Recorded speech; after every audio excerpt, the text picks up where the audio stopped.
To introduce right now is a pastor from New York City who is the head of one of our sponsoring ministries and organizations here for the Sovereign Nations Conference from NonConformist Ministries.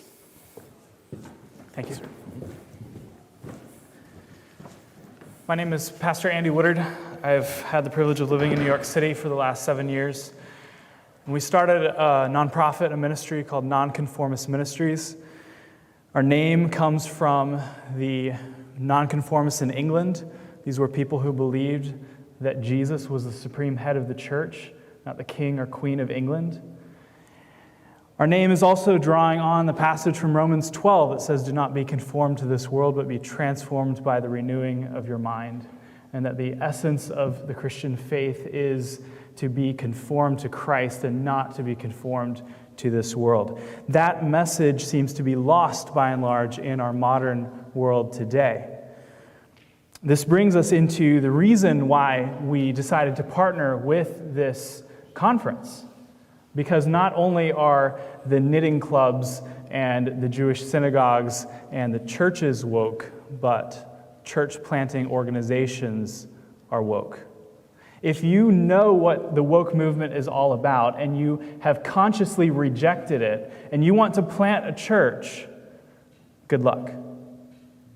Good luck. Because the most conservative denominations in America, let's say the Southern Baptist Convention or the PCA or OPC, they are all woke. They're planting woke churches. They're rejecting non-woke church planters. And if they are woke, and they are the furthest to the right on a right-left spectrum, how much more woke then are all the other denominations? Now, what does this mean for the future if every single church that's being planted and being endorsed by the most conservative denominations in the country are woke? Where does that lead us in 10 or 20 years? So we started NonConformist Ministries to plant nonconformist churches. How can you help? Well, you can help in a variety of ways. What are your gifts and skills? Do you have a podcast? Do you have a blog? Do you have a YouTube channel? Well, let's partner. Let's work together. Let's interview each other. Let's help spread the message of the actual gospel of Jesus Christ rather than a watered-down postmodernist version of the same. You can help by partnering in that sort of way, by sharing your gifts, your skills, your skill set. But you can also help by partnering with us financially. For planting a church in New York City is not cheap. It is not easy. We have planted one church and we're planting a second. It has been insane, the challenges that have come. You can help in a variety of ways by partnering with us financially as well.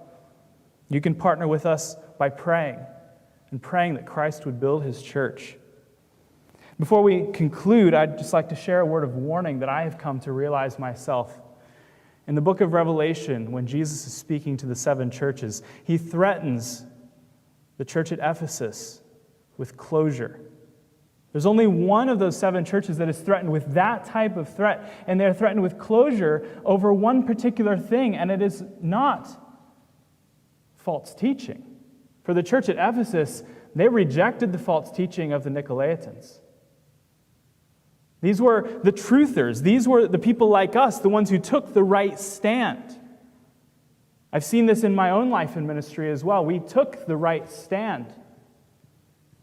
But we must heed the warning given to the church at Ephesus, and that is, do not lose your first love.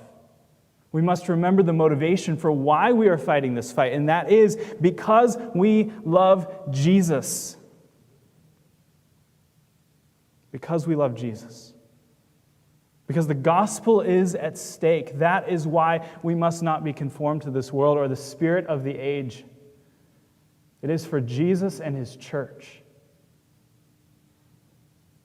Please join us. Please join together in partnering and collaborating.